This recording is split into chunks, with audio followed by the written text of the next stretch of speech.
ಎಲ್ಲರಿಗೂ ನಮಸ್ಕಾರ. ನನ್ನ ಚಾನಲ್ಗೆ ತಮ್ಮೆಲ್ಲರನ್ನು ಸ್ವಾಗತಿಸುತ್ತಾ ಇಂದಿನ ಈ ಒಂದು ವಿಡಿಯೋದಲ್ಲಿ ಛಾತ್ರ ಗತಿವಿಧಿ ಪುಸ್ತಕ 8वीं ಕಕ್ಷಾ ತೃತೀಯ ಭಾಷಾ ಹಿಂದಿ ಈ ಒಂದು ಚಟುವಟಿಕೆ ಪುಸ್ತಕದಲ್ಲಿ ಕಟ್ಟ ಕಡೆಯ ಸೀಖನೆ ಕಾ ಪ್ರತಿಫಲದಲ್ಲಿ ಬಂದಂಥ ಚಟುವಟಿಕೆಗಳ ಕುರಿತು ವಿವರವಾಗಿ ವಿವರಣೆಯನ್ನು ಮಾಡೋಕ್ಕೆ ಹೋಗ್ತಾ ಇದ್ದೇನೆ. ತಾವು ನನ್ನ ಚಾನಲ್ನ ಫಸ್ಟ್ ಟೈಮ್ ನೋಡ್ತಾ ಇದ್ದರೆ ದಯವಿಟ್ಟು ನನ್ನ ಚಾನಲ್ನ ಸಬ್ಸ್ಕ್ರೈಬ್ ಮಾಡಿ. ಅದೇ ರೀತಿ ಇಲ್ಲಿಯವರೆಗೂ ನಾನು 8ನೇ ತರಗತಿಯ ಈ ಒಂದು ಅಭ್ಯಾಸ ಪುಸ್ತಕದಲ್ಲಿ ಬರುವಂಥ ಎಲ್ಲ ಸೀಖನೆ ಕಾ ಪ್ರತಿಫಲ ಕಲಿಕಾಫಲಗಳ ಚಟುವಟಿಕೆಗಳ ಕುರಿತು ವಿಡಿಯೋಗಳನ್ನು ಮಾಡಿದ್ದೀನಿ.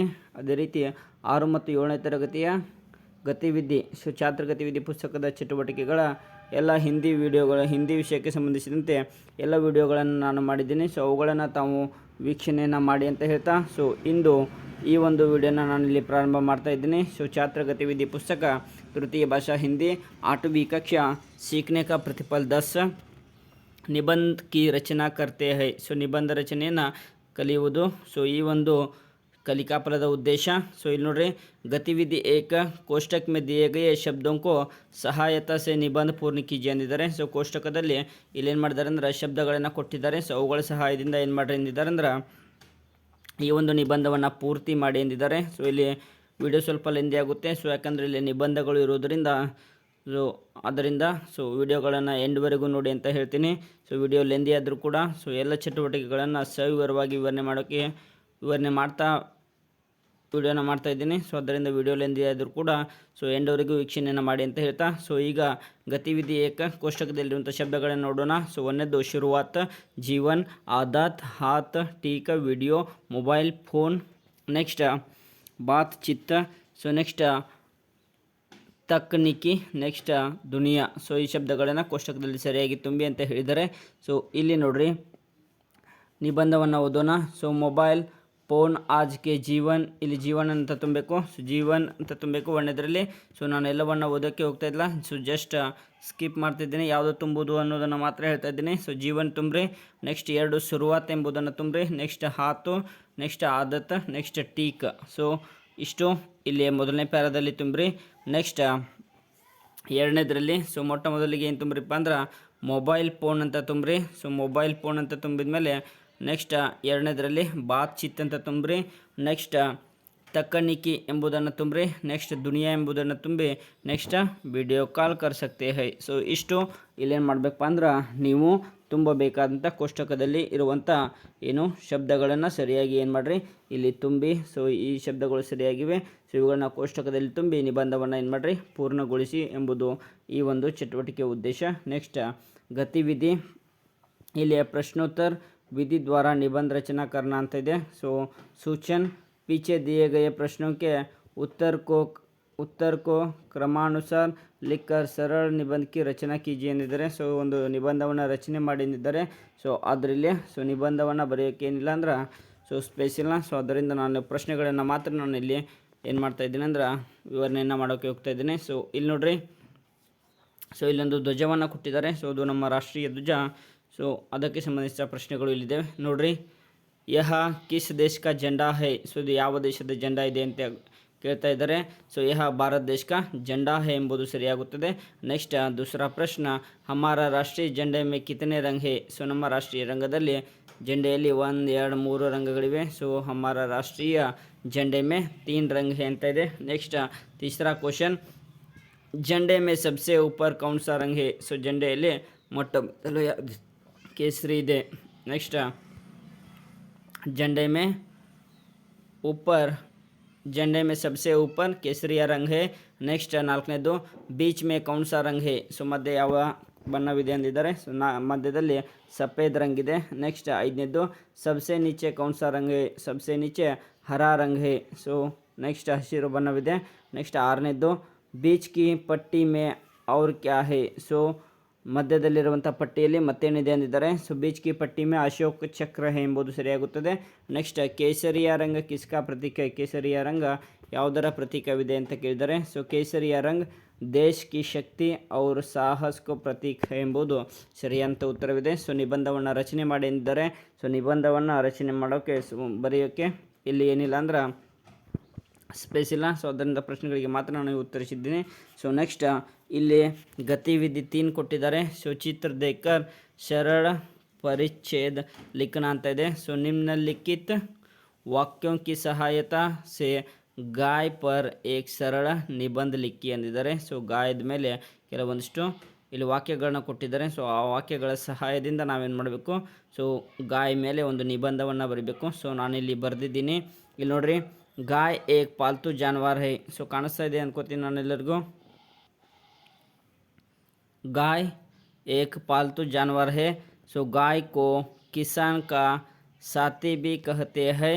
सो यह एक सीधा सादा जानवर है.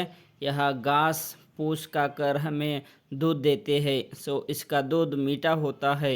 नेक्स्ट, इसका दूध से घी, नेक्स्ट मक्खन और मिठाई आदि बनाते हैं. सो इसके गोबर से खाद तैयार किया जाता है. नेक्स्ट, और इसका उपयोग खेत में किया जाता है. सो मनुष्य के लिए गाय के अनेक उपयोग है. सो इसलिए भारतवर्ष में गाय को गौ माता के रूप में पूजा करते हैं. ಸೊ ಎಂಬುದು, ಸೊ ಇಲ್ಲಿ ನಾನು ವಿವರವಾಗಿ ವಿವರಿಸಿದ್ದೀನಿ. ಸೊ ಇಲ್ಲಿ ಸರಿಯಾಗಿ ಕೊಟ್ಟಂಥ ವಾಕ್ಯಗಳನ್ನು ಸರಿಯಾಗಿ ಓದಿ ಬರೀರಿ. ಸೊ ಇದು ಗಾಯದ ಮೇಲಿರುವಂಥ ನಿಬಂಧ.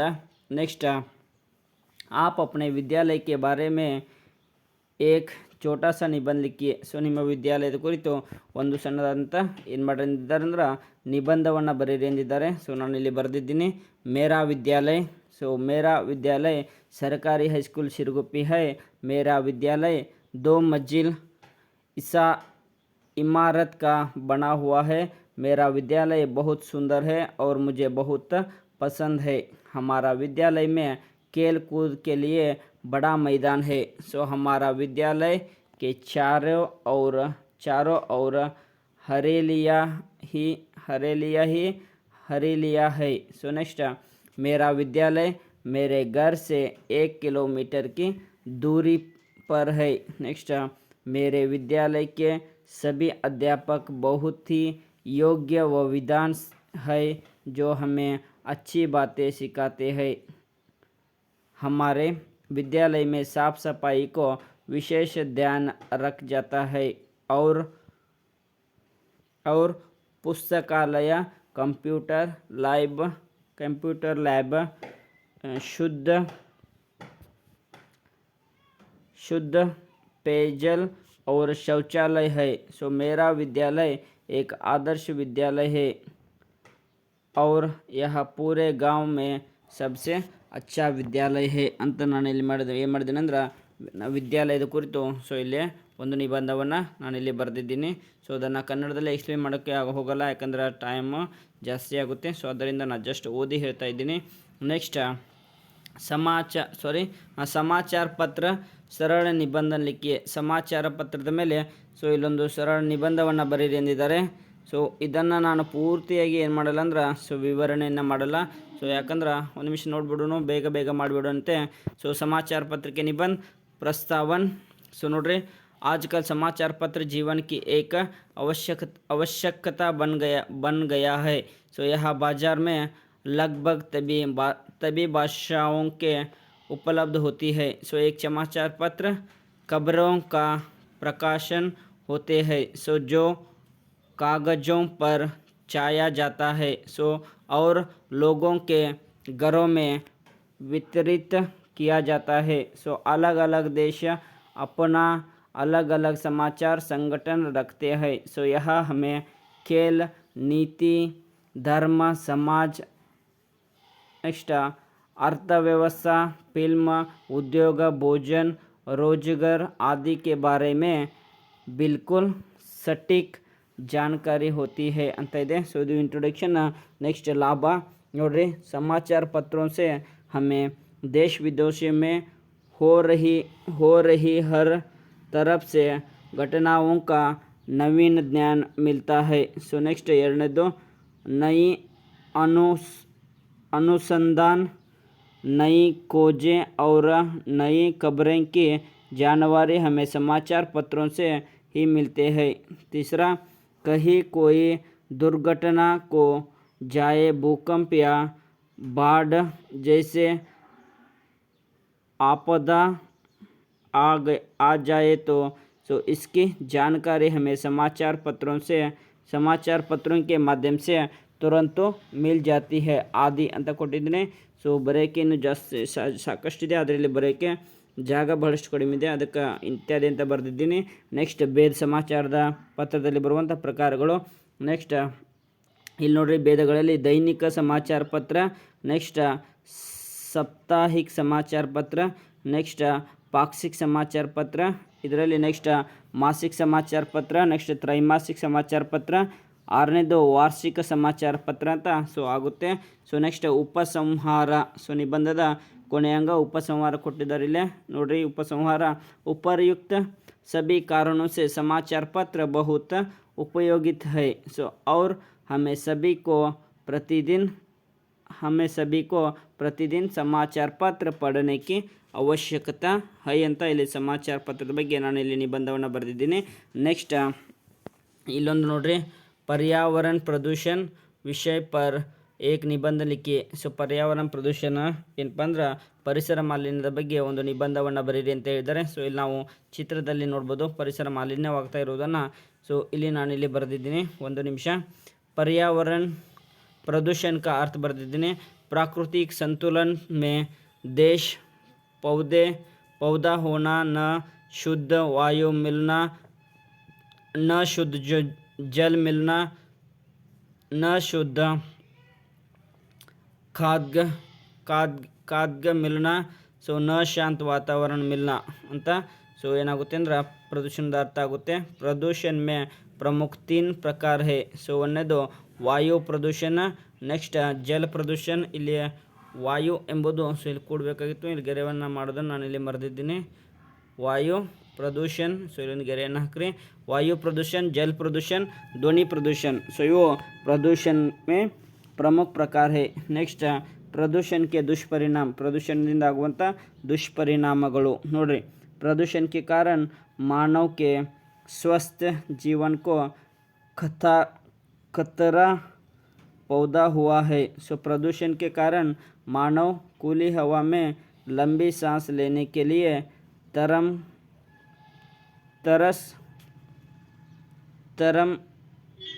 रखा है. प्राकृतिक असंतुलन पैदा रहा है.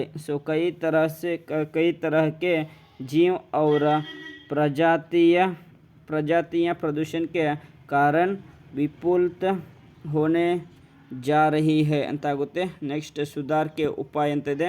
ಪ್ರದೂಷಣವನ್ನು ನಿಲ್ಲಿಸಲು ಸುಧಾರ ಮತ್ತು ಉಪಾಯಗಳು ಏನು ಮಾಡಬೇಕಪ್ಪ ಅಂದ್ರೆ ಇಲ್ಲಿ ನೋಡ್ರಿ, लोगों में जागरूकता पैदा करनी है. ಜನರಿಗೆ ಜಾಗೃತಿಯನ್ನು ಮೂಡಿಸಬೇಕು. ನೆಕ್ಸ್ಟ್ वनों के विनाश को रोकना होगा. नेक्स्ट ಮೂರನೇದು अधिक से अधिक पेड़ पौधे लगाना है. ಇಷ್ಟು ಏನಂದ್ರೆ ಏನು पर्यावरण प्रदूषण ಬಗ್ಗೆ ಇರುವಂಥ ನಿಬಂಧ. ನೆಕ್ಸ್ಟ್ ಲಾಸ್ಟಿಗೆ ಇಲ್ಲೊಂದು ಏನಿದೆ ಅಂದ್ರೆ, कोष्टक में दिए गए सहायता बिंदुओं के आधार पर महात्मा गांधी जी विषय पर एक सरल निबंध लिखी ಎಂದಿದ್ದಾರೆ. ಇಲ್ಲಿ ಏನು ಮಾಡಿದ್ದಾರೆ ಅಂದ್ರೆ ಕೆಲವೊಂದಿಷ್ಟು ಅಂಶಗಳನ್ನು ಕೊಟ್ಟಿದ್ದಾರೆ. ಅವುಗಳ ಸಹಾಯದಿಂದ, ಕೋಷ್ಟಕದಲ್ಲಿರುವಂಥ ಶಬ್ದಗಳ ಸಹಾಯದಿಂದ ಏನು ಮಾಡಬೇಕು, ನಾವಿಲ್ಲಿ ವಾಕ್ಯವನ್ನು ರಚನೆ ಮಾಡಿ ಎಂದಿದ್ದಾರೆ. ಇಲ್ಲಿ ಮಹಾತ್ಮ ಗಾಂಧಿ ಕೊಟ್ಟಿದ್ದಾರೆ, ಮೋಹನ್ ದಾಸ್ ಕರಮ್ಚಂದ್ರ ಗಾಂಧಿ ಅಂತ ಕೊಟ್ಟಿದ್ದಾರೆ. ಜನ್ಮ ಗುಜರಾತ್ ಕೆ ಪೋರ್ಬಂದರ, ಅಕ್ಟೋಬರ್ 2, 1968. ಕರಮ್ಚಂದ್ರ ಗಾಂಧಿ. ನೆಕ್ಸ್ಟ್ पुतलीबाई जन्मदिन, गांधी जयंती. कस्तूरीबाई विवाह, लोग बापू पुकारते हैं. सत्य और अहिंसा, वे अपने अच्छे कार्यों के कारण ಮಹಾತ್ಮ ಬನೆ ಅಂತ ಇಲ್ಲಿ ನಮಗೇನು ಮಾಡಿದ್ದಾರೆ ಅಂದ್ರೆ ಒಂದಿಷ್ಟು ಸುಳಿವುಗಳನ್ನು ಕೊಟ್ಟಿದ್ದಾರೆ. ಅವುಗಳ ಸಹಾಯದಿಂದ ನಾವೇನು ಮಾಡಬೇಕು, ಇಲ್ಲಿ ನಿಬಂಧವನ್ನು ರಚನೆ ಮಾಡಿ ಅಂತ ಹೇಳಿದ್ದಾರೆ. ಇಲ್ಲಿ ನಾವು ನಿಬಂಧವನ್ನು ಬರೆದಿದ್ದೀನಿ ನೋಡ್ರಿ. ಮಹಾತ್ಮ ಗಾಂಧಿ ಅಂತ ಹೆಡ್ಲೈನನ್ನು ಹಾಕಿದ್ದೀನಿ. महात्मा गांधी का पूरा नाम मोहनदास करमचंद गांधी था. उनका जन्म गुजरात के पोरबंदर में 2 अक्टूबर 1869, 2 अक्टूबर 1869 में हुआ. उनके पिता का नाम करमचंद गांधी और माता का नाम पुतलीबाई था। सो गांधी जी ने 13 साल की उम्र में कस्तूरबा से शादी कर ली थी। सो गांधी जी को लोग प्यार से बापू पुकारते थे। सो गांधी जी ने सत्य और अहिंसा मार्गों से आज़ादी दिलाई। सो उनके अच्छे कार्यों के कारण उन्हें महात्मा बने हैं। सो उनके जन्मदिन अक्टूबर 2 हर साल ಗಾಂಧಿ ಜಯಂತಿ के रूप में ಮನಾಯ ಜಾತಾ ಹೈ ಅಂತ ನಾನಿಲ್ಲಿ ಸಣ್ಣದಾದಂಥ ಸೊ ಇಲ್ಲಿ ಅವರ ಮೇಲೆ ಮಹಾತ್ಮ ಗಾಂಧೀಜಿಯವರ ಮೇಲೆ ಒಂದು ನಿಬಂಧವನ್ನು ಸೊ ಕೊಟ್ಟಿರುವಂಥ ಸುಳಿವುಗಳ ಆಧಾರದ ಮೇಲೆ ನಾನಿಲ್ಲಿ ಬರೆದಿದ್ದೀನಿ. ಸೊ ಇಷ್ಟು ಇಲ್ಲಿ ಏನಿದೆ ಶಿಕ್ಷಕರ ಪ್ರತಿಪತ್ತಿ ಅವರೇ ಬರೀತಾರೆ. ಸೊ ಅಪ್ನೆ ಶಿಖವನ್ನು ನೀವೇ ಹಾಕಬೇಕು.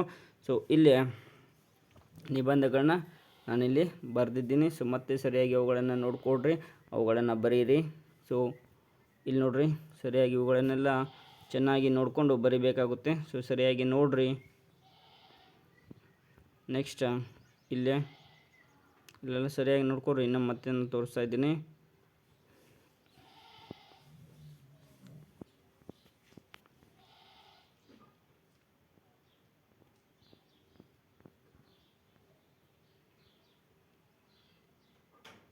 ಇದು ಗಾಯ ಮೇಲಿನ ನಿಬಂಧ.